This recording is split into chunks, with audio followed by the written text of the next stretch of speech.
자, 이번 시간에는 거듭 제곱근 문제를 한번 풀어보겠습니다. 자, 거듭 제곱근 문제는 우리가 중학교 3학년 때 뭘 했냐면은 루트 a 제곱.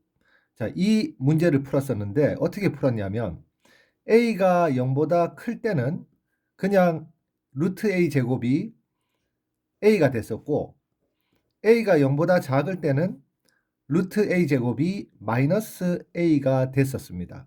이게 무슨 말이냐 하면 수를 직접 써서 한번 표현해 보면 루트 마이너스 2의 제곱은, 자, 얘는 지금 루트와 제곱 중에서 제곱이 루트 안에 있으면 루트 안에 있는 제곱을 먼저 해야 되니까 마이너스 2를 제곱하면 4가 돼요. 그래서 얘는 그냥 2가 되는 겁니다.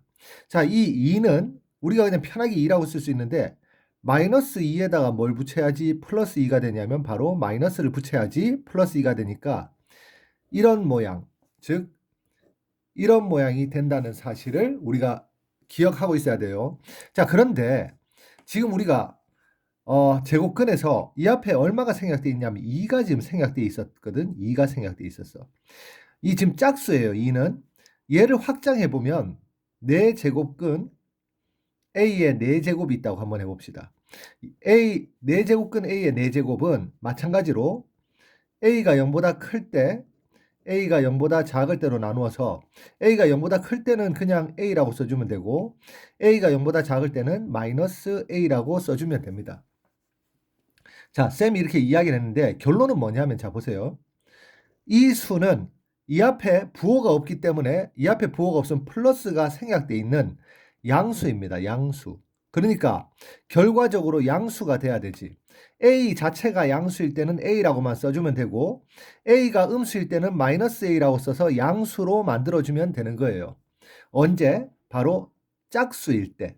n이 짝수일 때입니다. 그런데 홀수일 때는 예를 들어서 3제곱근, 세제곱근 마이너스 2의 세제곱이라고 이렇게 한번 해보겠습니다.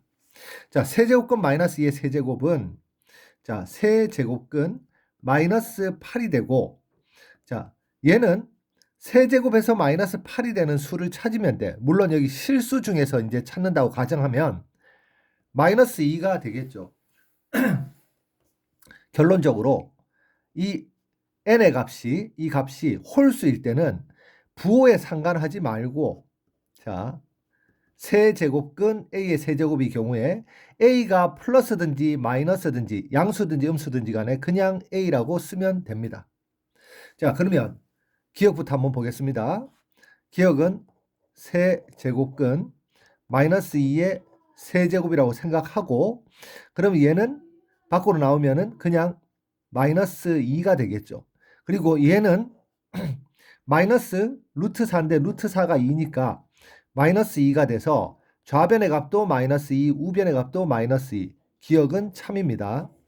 자, 니은은, 자, 세제곱근 마이너스 3의 세제곱이니까 얘는 마이너스 3이 될 것이고, 자, 얘 같은 경우에 짝수잖아. 짝수. 짝수는 항상 양수가 되어야 되니까 마이너스 3 앞에 마이너스를 붙인 플러스 3이 됩니다. 그래서 좌변은 마이너스 3이고 우변은 플러스 3이니까 이 니은은 틀린 거야 됩니다. 자, 디귿은, 자, 얘는 지금 세제곱근 마이너스 2 세제곱인데 이 갈로가 없어요. 갈로가 없으면 그냥 마이너스 2만 세제곱해서 마이너스 8이 돼요. 그런데 기억에서 우리 세제곱근 마이너스 8이 마이너스 2라는 걸 확인했으니까 좌변은 마이너스 2가 됩니다. 자, 우변은 얘는 지금 무슨 어떻게 해석해야 되냐면 세제곱이 루트 밖에 있죠. 루트 밖에. 얘는 이 괄호 안에 있는 수가 세제곱을 하면은 마이너스 2가 되는 수예요. 세제곱을 하면 마이너스 2가 되는 수. 그 수를 세제곱했으니까 마이너스 2가 되는 겁니다. 자, 쌤이 한번 이야기해 볼게. 자, 예를 들어서 2는 쓸 필요 없는데 쌤이 뭐 하다 보니까 썼는데, 자, 루트 7이 있다고 생각해 봅시다. 자, 이거 생각하고 루트 7이 있는데 얘를 제곱을 했어요. 루트 7을 제곱하면은 당연히 7이지. 자, 세제곱근 마이너스 7을 세제곱하면 이 괄호 안에 있는 세제곱근 마이너스 7은 세제곱하면 마이너스 7이 되는 수인데 그런 수를 세제곱을 했으니까 당연히 마이너스 7이 되는 겁니다. 자, 그래서 디귿도 참이라서 정답은 4번이 정답입니다. 자, 이제 9번 문제 한번 보겠습니다. 이번엔 A가 음수일 때 거듭 제곱에 대한 설명으로 옳은 것만을 자, 고르시오라고 했는데, 자, A가 음수인데 A 제곱이라고 썼잖아. 그러면 A 제곱은 당연히 양수가 되겠지, 양수. 자, 얘가 양수일 때 n 제곱근 A 제곱이라는 이 양수를 n 제곱을 했어요. 그러면 얘는 무슨 의미냐면은 n 제곱 하면은 그 결과가 A의 제곱이 되는 그런 수라는 의미인데, 실제로 n 제곱을 했으니까 그 결과는 A의 제곱이 됩니다. 그래서 기억은 참입니다. 자, 니은 좀 주의해야 됩니다.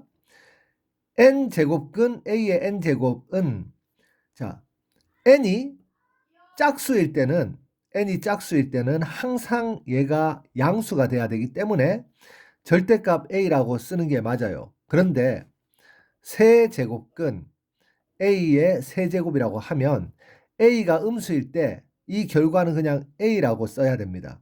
자, A는 음수라고 이야기했잖아. 그럼 이 A는 바로 음수가 되는 거예요. 위에서 풀었던 문제입니다.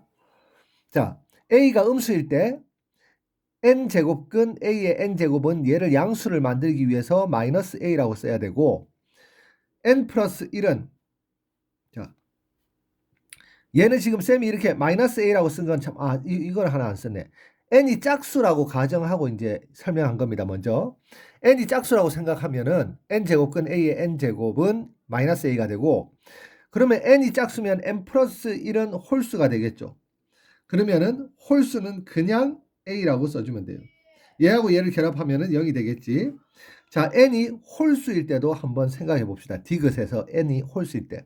n이 홀수일 때는 이 부분이 그냥 A가 됩니다. A는 음수예요. A는 음수인데 그냥 A라고 쓰면 되고, 이 부분은 이제 짝수가, 여기 n 플러스 1은 짝수가 되니까 플러스 마이너스 A라고 이렇게 써야 되겠지.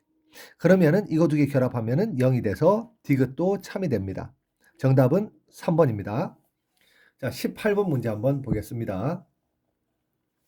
18번 문제는, 자, 이번에는 세수 A, B, C의 대소 관계를 한번 나타내 보라고 했는데, 자, 대소 관계를 어떻게 나타낼 수 있냐면 조금 확대를 해서 한번 볼까요? 자, 얘가 좀 잘 안 보이는 것 같은데, 얘가 세제곱근 2 루트 4입니다. 자, 그러면은 얘 같은 경우는 어떻게 이 문제를 푸는 방법은 요령이 이렇습니다. 2를 먼저 이 안에 집어넣습니다. 2를 집어넣으면 세제곱근 2가 루트 안에 들어가면은 제곱이 돼서 들어가니까 4 곱하기 4가 돼서, 자, 여기 2가 지금 생략돼 있지. 여기 2가 생략돼 있어요. 그럼 이거 두 개를 곱하면은 6제곱근 16이 됩니다. 자, A는 6제곱근 16이 되고, 자, B는 이 밑에다 한번 써보겠습니다. 자, 루트 2 곱하기 세제곱근 4가 되는데, 이번엔 얘를 이 안으로 집어넣어 보겠습니다. 2가 세제곱근 안으로 들어가면 바로 세제곱근 그대로 써주고 2를 세제곱해서 안으로 들어가야 돼요. 이게 규칙이자 요령이야. 그럼 원래 있던 4는 그대로 써주면, 자, 여기 2가 지금 생략돼 있으니까 2하고 3을 곱하면은 6제곱근, 자, 2의 세제곱은 8이니까 8, 4, 32. 그래서 B는 6제곱근 32라는 사실을 알 수 있고, 자, 그리고 C는 세제곱근 3 루트 3입니다. 얘는 세제곱근 3이 루트 안으로 들어가면은, 자, 루트는 그대로 써주고 이 루트는 2루트입니다. 3을 루트 안으로 넣으면 3의 제곱 곱하기 3이 되니까, 자, 얘는 3하고 여기 2가 생략돼 있죠. 곱하면 6이 돼서 6제곱근 3의 제곱은 9고 3 곱하면은 27이 돼서 C는 바로 6제곱근 27이 됩니다. 자, 이 중에서 왼쪽에 제일 작은 수를 써주니까, 보니까 왼쪽에 제일 작은 수를 써주잖아. 이 중에서 제일 작은 수는 이 제곱근을 다 똑같게 만들었기 때문에 제곱근 안에 있는 수들만 비교하면 되는데 16이 제일 작으니까 A가 제일 작아요. 그리고 C가 두 번째로 작으니까 C가 되고 제일 큰 게 B가 됩니다. 제일 큰 수가. 그래서 바로 A, C, B 2번이 정답입니다.